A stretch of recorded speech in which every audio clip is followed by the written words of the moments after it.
설날 가정 예배를 시작하겠습니다. 다 함께 사도신경으로 신앙 고백하겠습니다.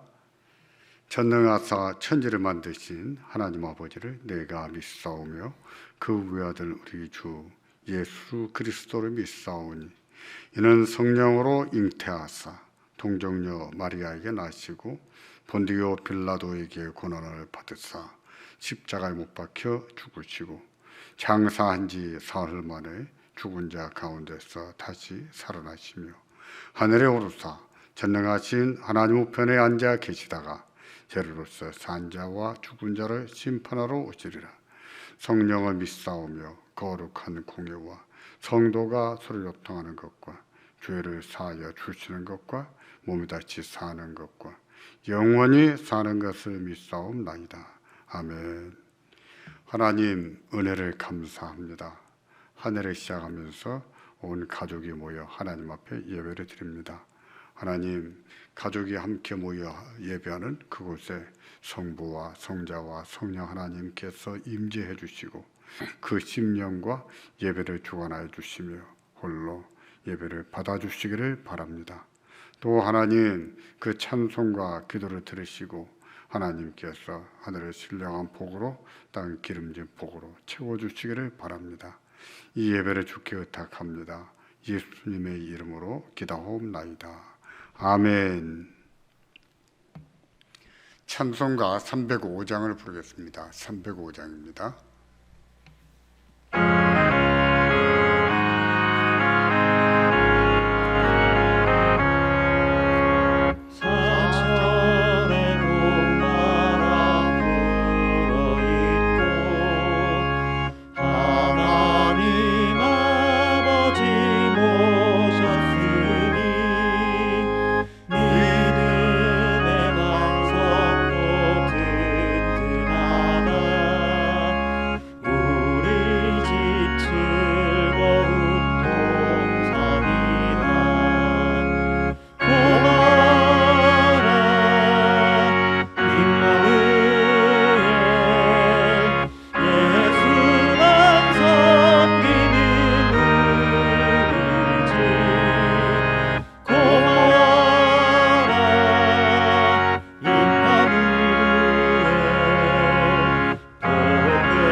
하나님 말씀을 봉독하겠습니다.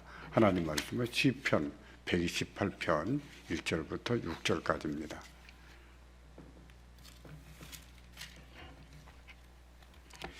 시편 128편입니다. 128편 1절부터 6절까지입니다. 제가 받들어 읽겠습니다.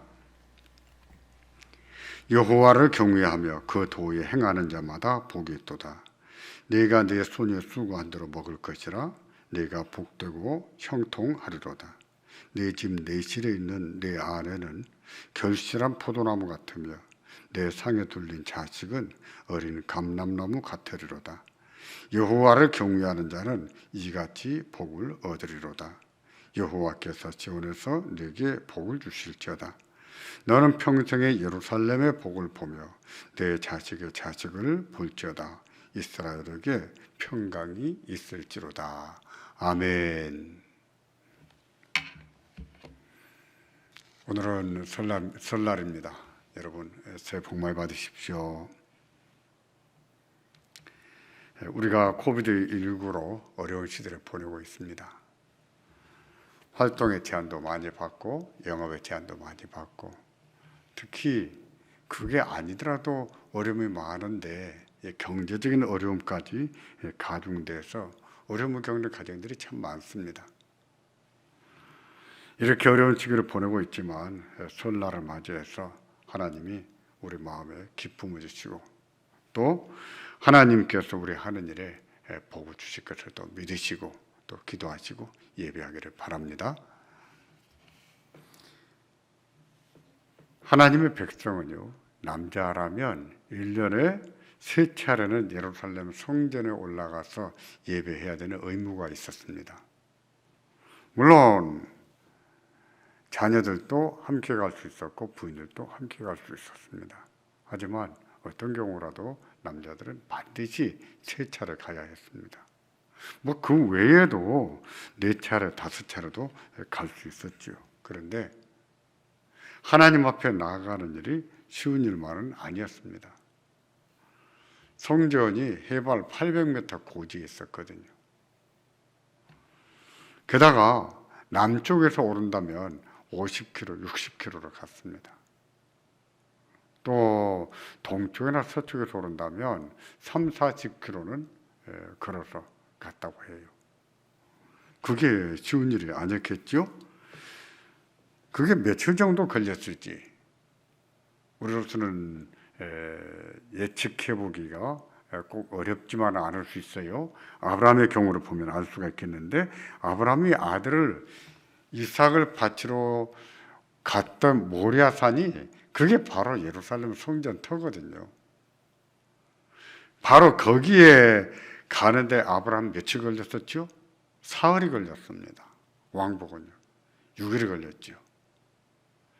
아브라함이 거하는 곳에서 성전에 다녀오는데 갔다가 바로 오는 것만 6일이 걸렸습니다. 게다가요, 절기의 성전에 가지 않습니까? 일주일을 예루살렘에서 보냈습니다. 대개 어떻게 지냈겠어요? 집에서 거처했겠습니까? 아닙니다. 천막을 치든지 나무 가지로 움막을 만들어서 거주했어요. 그렇게 한 주를 또 지내고 돌아오고 보면 적어도 열흘에서 보름은 걸렸겠죠. 그게 어디 쉬운 일이었겠습니까? 힘들었던 길이었겠지요. 그래서 하나님 백성들은요, 성전에 나아갈 때 노래하면서 나아가기를 좋아했습니다. 노래하면서 나아가게 되면 그래도 힘이 나지요. 기쁘지요. 게다가 노래가 축복의 노래입니다. 축복의 노래를 부를 때는 얼마나 더 기분이 더 좋겠어요. 얼마나 더 힘이 나겠습니까? 시편 128편이 그런 노래입니다. 하나님 성전에 나갈 때 부른 노래 중에 하나인데 축복하면서 불렀던 축복의 노래입니다. 128편은 축복의 노래예요. 그런 만큼 128편을 보시면은 복이 있다는 말이 많이 나옵니다. 128편이 모두 6절이거든요. 근데 복이 있다는 말이 5번이나 나옵니다. 게다가 마지막 절에는 평강이 있을 것이라고 했거든요. 여기서 평강은 축복의 뜻으로 한 말입니다. 그러고 보면 거의 매절에 축복을 노래하는 것이죠. 128편은 이처럼 축복의 노래입니다. 하나님의 성전에 나가면서 축복의 노래를 불렀을 때 기분을 한번 상상해 보십시오. 여러분 상상이 되십니까? 하나님의 성전에 나아가는 것이 기쁜 일이에요. 기대감 가지고 갑니다. 그런데 가도 끝이 안 보이는 거예요. 지쳐버릴 수 있어요. 짜증도 날 수 있습니다. 도대체 얼마나 더 가야 되는가 힘이 들 수 있죠. 그런데 노래 부르면서 갑니다. 그것도 축복의 노래를 불러요. 그러면 기분이 좋아지지 않을까요? 흥이 나지 않을까요? 기쁨이 생기지 않을까요? 저는 그랬을 것이라고 생각해요. 어떻게 할까요? 우리가 예배당에 모여서 예배할 때 축복의 노래를 부를 때가 있거든요. 출생해서 예배당에 처음 엄마 품에 안겨서 아기가 교회 왔을 때 우리가 축복의 노래를 불러줍니다. 송구 영신 예배 때도 축복의 노래 부르잖아요. 축복합니다. 축복합니다. 그 노래 부를 때는요 표정이 달라집니다. 그 전까지는 볼 수 없었던 표정이에요. 비교가 안 될 만큼 확연하게 기쁨이 솟아나는 그런 표정을 볼 수 있어요. 성도들이 얼굴이 밝아졌다, 얼굴에 빛이 난다, 이렇게 표현하는 것이 맞을 겁니다. 축복의 노래가 그렇습니다. 그게 아니더라도 우리는 축복을 말할 때 기분이 좋잖아요. 복을 받았다, 기분이 좋잖아요. 기분이 좋아집니다.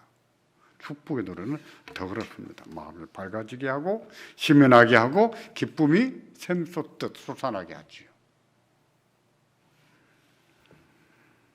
성전에 올라갈 때 이 노래를 불렀으니 얼마나 힘이 났겠습니까? 얼마나 좋았겠어요.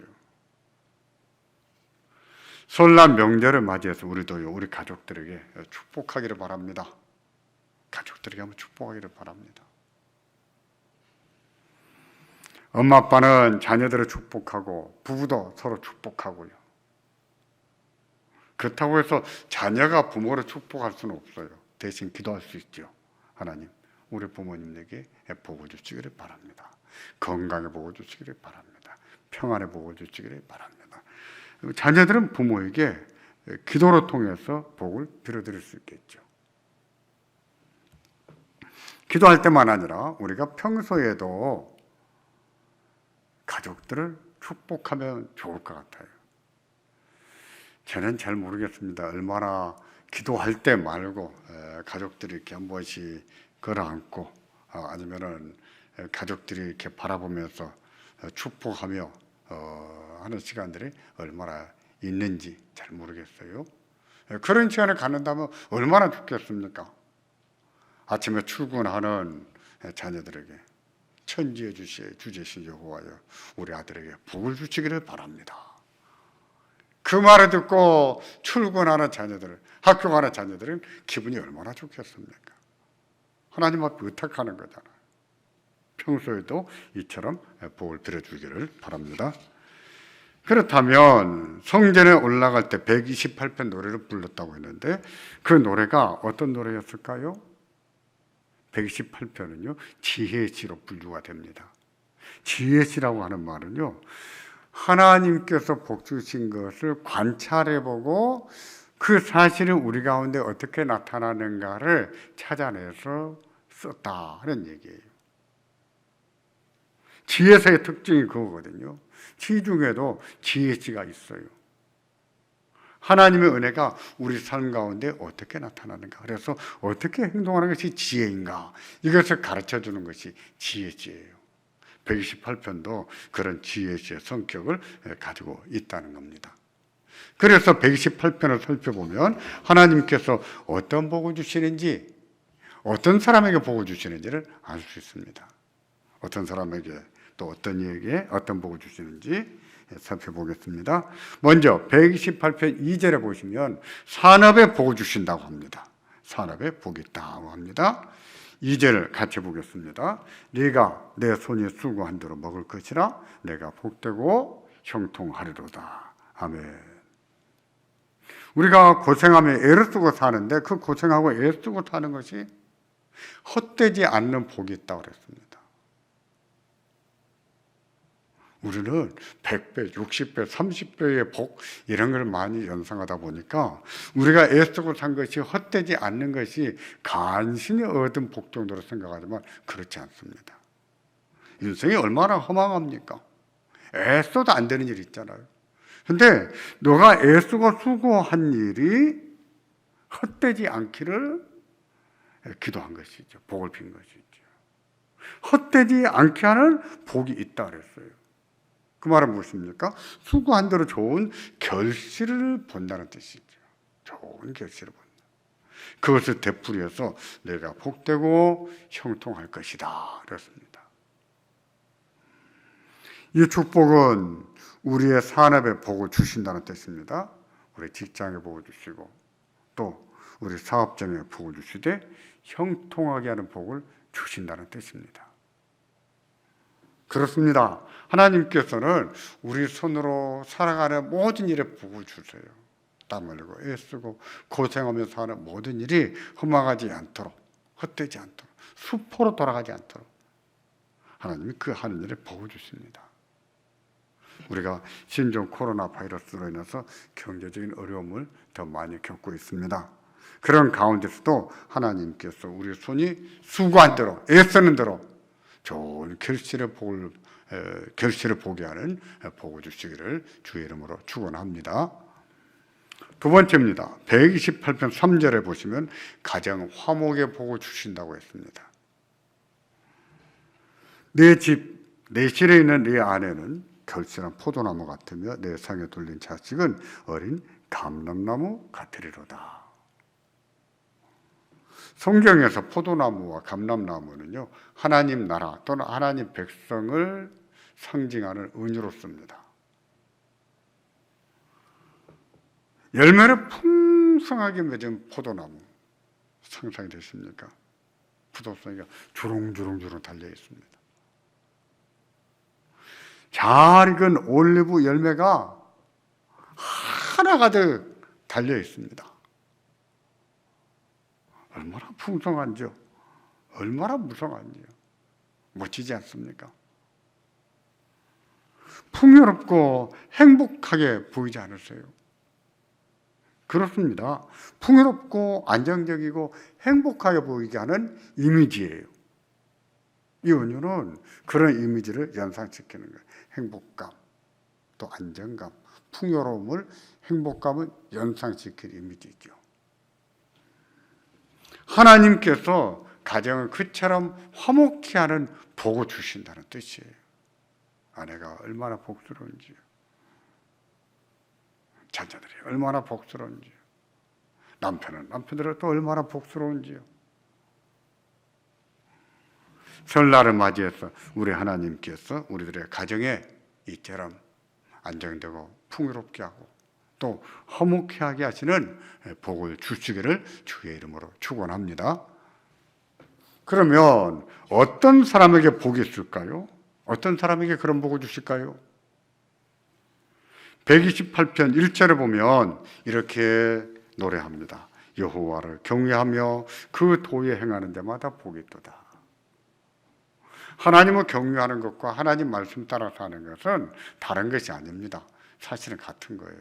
그래서 평행법이라고 하거든요. 반복하는 얘기예요. 하나님을 경외하고 하나님 말씀을 따라 행하는 자가 복이 있다 그랬습니다. 4절에 보시겠습니까? 여호와를 경외하는 자는 이같이 복을 얻을 것이라 그랬어요. 수고한 대로 얻는 복, 그래서 형통한 복을 얻을 것이라. 내 아내는 포도나무 열매같이, 내 자녀들은 감나무 같이, 이와 같이 복을 얻을 것이라 했습니다. 5절에 보세요. 여호와께서 지온에서 내게 복을 주실지어다 하고 했습니다. 지온은 하나님의 성전이 있는 것을 말합니다. 하나님께서 복을 주신다는 뜻이에요. 그렇습니다. 하나님을 경외하는 마음으로 그 말씀을 따라 사는 자가 복이 있어요. 하나님 말씀을 따라 사는 자가 복이 있습니다. 하나님의 말씀을 따라 산다는 것은 어려운 게 아닙니다. 하나님을 경외하는 마음, 하나님을 두려워하고 사랑하는 마음으로 사는 것을 말하는데, 보다 구체적으로 하나님을 경외하는 마음으로 부모를 공경하는 것이 하나님 말씀 따라 사는 것이지. 또 하나님을 경외하는 마음으로 가족들을 사랑하고 온화하게 대하고 사는 것이 하나님 말씀을 따라 사는 것이죠. 부부간에도 마찬가지입니다. 하나님을 경외하기 때문에 서로 존중하며 사는 것이 하나님 말씀을 따라 사는 것입니다. 또 자기에게 주어진 일에 책임감을 가지고 하나님을 경외하는 마음이 있기에 최선을 다하고 사는 것이지요. 그처럼 사는 것이 하나님 말씀을 따라 사는 것인데, 그런 사람에게 복이 있다고 했습니다. 여러분 주변을 살펴보십시오. 그런지 그렇지 않은지, 어떤 사람이 복이 있는지 한번 살펴보십시오. 어렵지 않게 찾아볼 수 있습니다. 이게 지혜시거든요. 살펴보고 노래한 것이거든요. 우리가 우리 하나님을 경외하는 믿음으로 살기를 다짐하기를 바랍니다. 이 설날 아침에. 또 설날을 맞이해서 하나님 말씀을 따라 살기를 다짐하기를 바랍니다. 부모님을 공경하는 자녀가 되기로 다짐하시고, 또 부모는 자녀들을 사랑과 원함으로 키울 것을 다짐하기를 바랍니다. 부부간에도 서로 존중하며 살 것을 다짐하시기를 바랍니다. 하나님 앞에 또 기도하시기를 바랍니다. 하나님이 여러분의 기도를 들으십니다. 그리고 복을 주세요. 시온에서 내게 복을 주실지어다 라고 하지 않았습니까? 복을 주십니다. 여러분 가정에 화목해지고 여러분 산업에 복이 있을 거예요.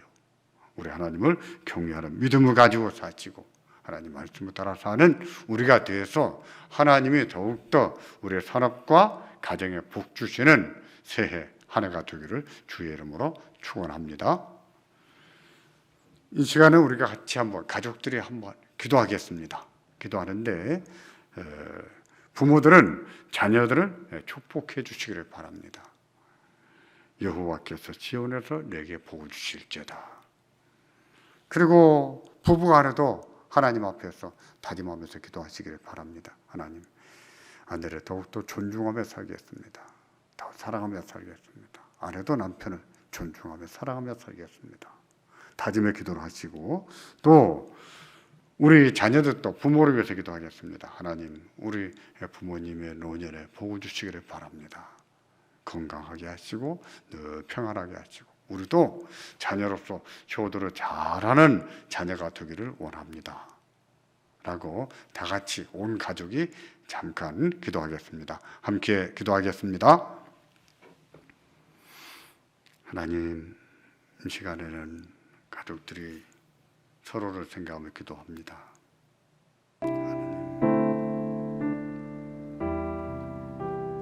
은혜를 베풀어 주시옵소서.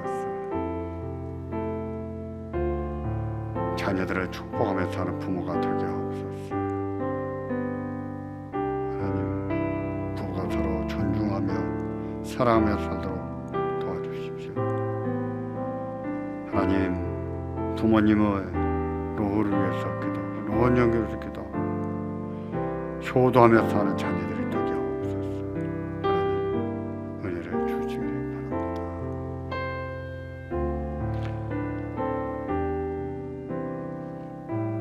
제가 기도하겠습니다. 하나님, 이 설날 아침에 기도합니다.